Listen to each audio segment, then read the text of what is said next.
ಹೇಗಿದೆಯಾ ಕಂದ? ಮಾಧವ್ ಅಂಕಲ್, ತುಂಬಾ ಬೇಜಾರಾಗ್ತಿದೆ.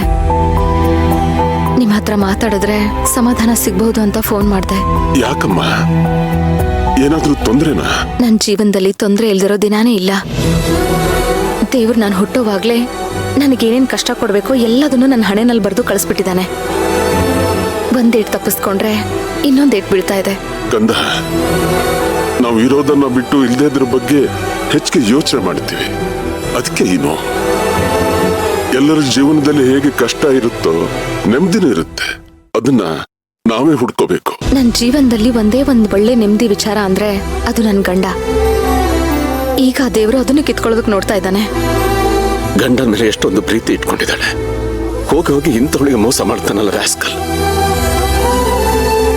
ನಿನ್ನ ಗಂಡ ನಿನಗಿಂತ ಮೋಸ ಮಾಡಬಾರ್ದಾಗಿತ್ತಮ್ಮ. ಮೋಸ ಮಾಡಿದ್ದು ಅವಿಧಿ, ದೇವ್ರು. ಇವ್ರು ಮಾಡಿದ ಮೋಸಕ್ಕೆ ದೇವ್ರನ್ನ ಯಾಕೆ ಹೇಳಿದ್ದೀಯ? ಅಂಕಲ್, ನಿಮಗ್ ಗೊತ್ತಿಲ್ದಿರೋ ಸತ್ಯ ತುಂಬಾ ಇದೆ. ಏನು? ಅದು ಗೊತ್ತಾಗೋದು ಬೇಡ ಅಂತ.